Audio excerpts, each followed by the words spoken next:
Good morning. It is 7:15 a.m. on Sunday, February 18th, 2018. I am Christiana Ellison. This is 5 more minutes, and I just got up. That was another thing. It's Sunday, which means that I am continuing my rewatch of Ghost in the Shell Standalone Complex with episode 15, Time of the Machines. Also, Machines Desirantes. This is a really interesting episode that marks a kind of a new chapter in the Tachi Comas subplot, really focusing on that. And I think it's a really great episode where it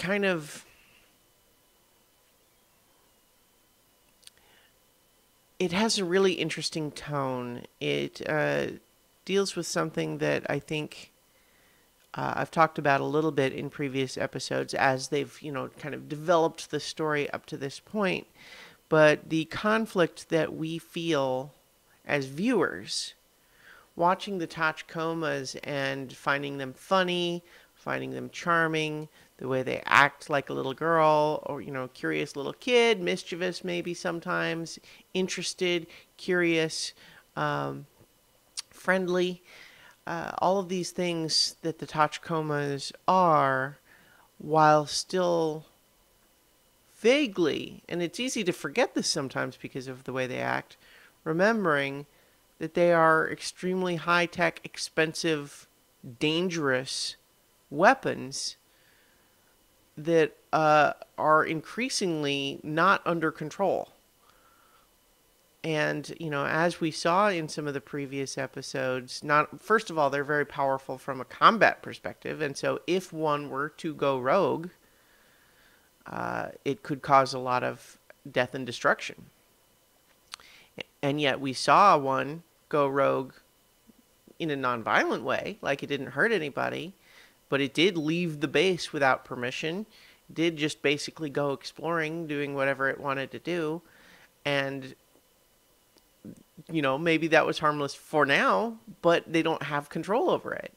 And likewise, we also saw in the previous episode where even on a mission, it took its own initiative to connect to the maid robot, even when that meant that the major was unprotected, which was its primary responsibility on the mission. So they're not reliable in the combat missions. They're displaying unpredictable behavior. And furthermore, as they discuss in this episode, they are developing as AIs in ways that even the cutting edge of AI technology doesn't fully understand.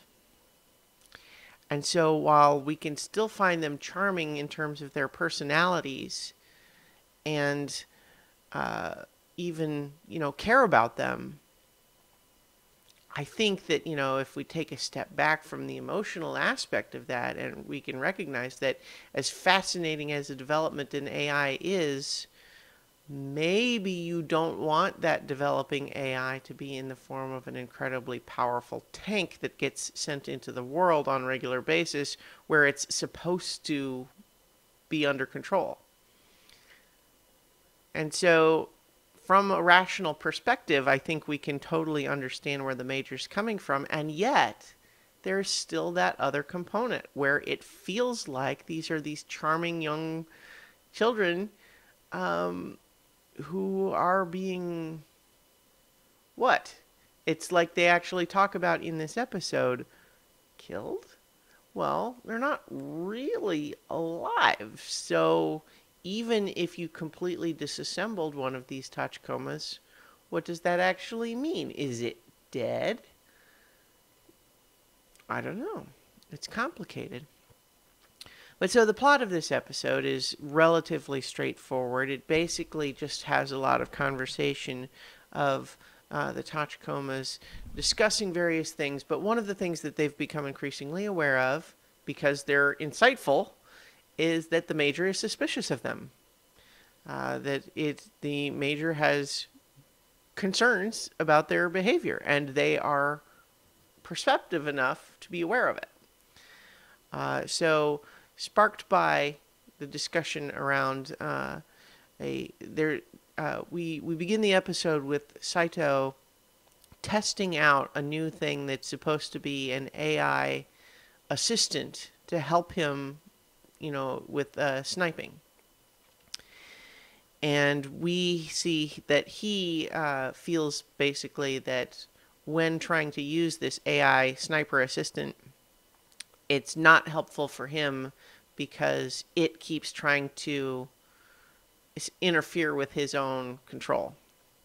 Instead of helping him, it's basically just trying to, as the Tachi Comas discover later, it is essentially just trying to do the whole thing by itself and eliminate his feedback. And so so Section 9 is basically saying, yeah, this thing is not helpful for us, and so we're probably not going to use it. And so the Tachi Comas are concerned by that because they're feeling like, well, this is an AI that maybe is a lot less sophisticated than we are, but what does it mean for that AI to get sent back to the lab or potentially shut down?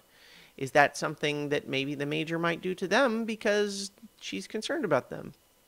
So they spend lots of conversation just discussing what they think about that, what they want to plan about that, and so on. And we see over the course of those conversations that they are actually developing individuality. We have the one who seems to be really into books now and is constantly reading paper books. And they actually even discuss how, as a purely digital AI, just encased in this robotic frame, it makes no real logical sense why it would try to read the words off the physical page instead of just accessing the content electronically.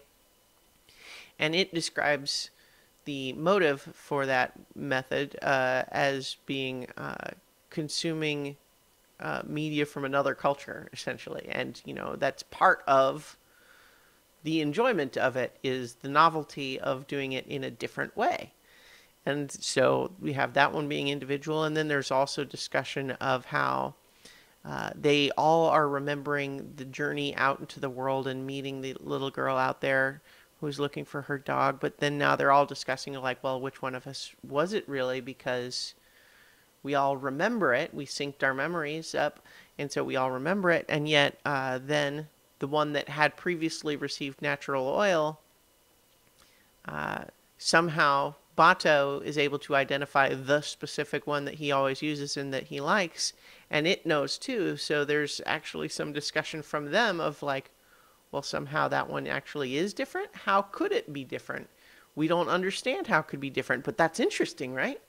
And so they're having all of these discussions, and we're seeing just how rapidly they are, becoming essentially self-aware and having opinions about that.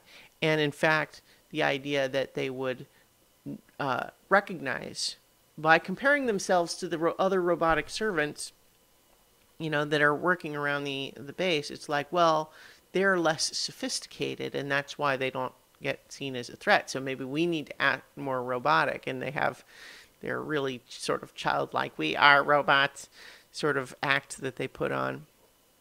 And it's really interesting and fascinating to watch all of this develop, and it's charming again too. But again, it's like, I think what's the fantastic tension in this episode is this acknowledgement that, as interesting and charming and fascinating as they are, these great personalities, but developing into a really sophisticated, interesting, self-aware artificial intelligences, and all that's fascinating, but maybe a potentially out-of-control AI does not belong in a tank.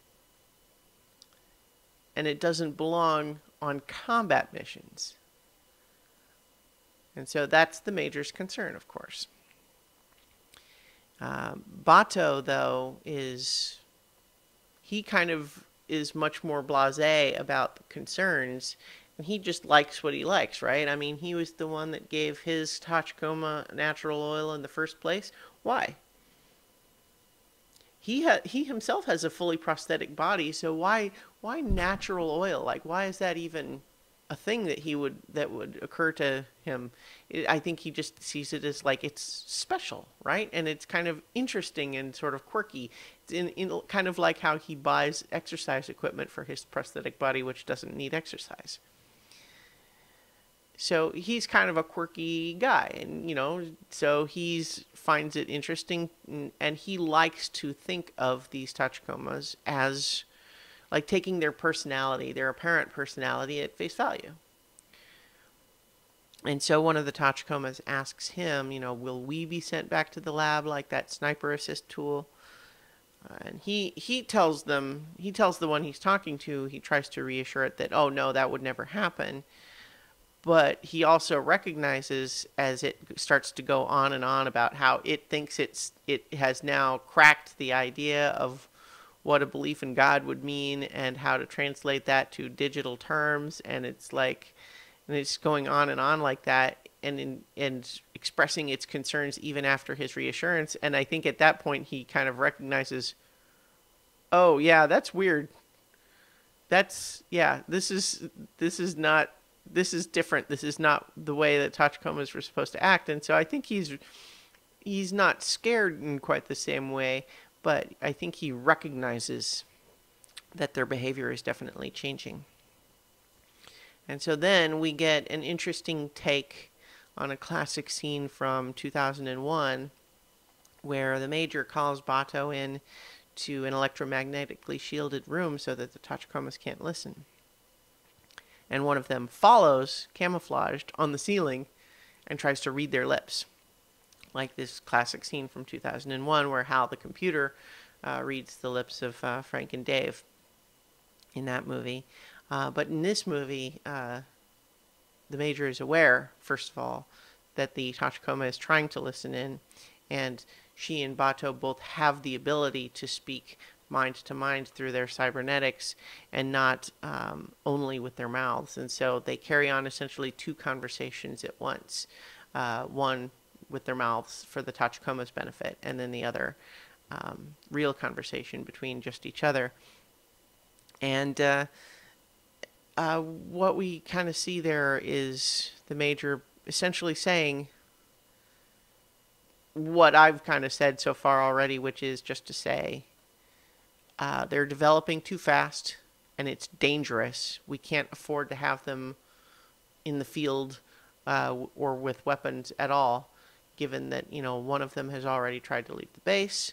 They have all of these weapons. They're too dangerous to allow this rapidly evolving AI that we don't fully understand to just be roaming around uncontrolled.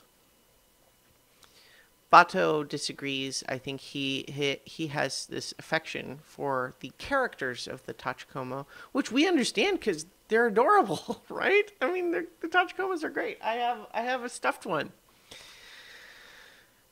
But so he feels kind of like the Tachi Coma do that. Excuse me.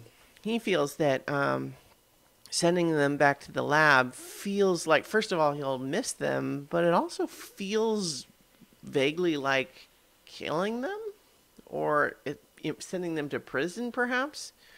And it's a little bit hard to understand, but the Major basically tells him, no, you don't get an option. I'm not asking you your opinion. I'm telling you this is what's going to happen. And so we leave the episode with, again, really this show walking that tension between the Tachi Coma, because they heard the alternate conversation, believe, oh, it wasn't about us at all. The Major was actually mad at Bato. And it's interesting, too, first of all, that the alternate conversation suggests that Bato is bad at training recruits and that he actually used to beat them up inappropriately. And the Tachi Comas have zero judgment about that. Like, that they're not concerned in the slightest to hear that about Bato. All they are is relieved that it's not about them. And so we finish the episode with them sort of celebrating that it's actually all fine when we know it's not. And It's really, I mean, it's a really interesting, intriguing episode, I think. And you know, minor spoiler warning if you have not yet watched the rest of the series, that this is not the last we see of the Tachi Comas, but it's definitely sort of the completion of this chapter of their story, and it's they're fascinating. I think the Tachi Comas are definitely one of my favorite elements of this series. Anyway, next time, we'll be watching episode 16, Chinks in the Armor of the Heart, which is another standalone episode. We have several more of those in a row. I'll be back next week. Actually, you know what? Next week, I'm actually going to be... You know what? I'm still going to plan to do it, but I may call an audible and skip a couple of weeks of these rewatches because I'm actually going to be traveling. So I'm going to see if I can't make it work, but at the very least, I'll be doing another regular video. So in the meantime, I'll talk to you tomorrow for 5 more minutes.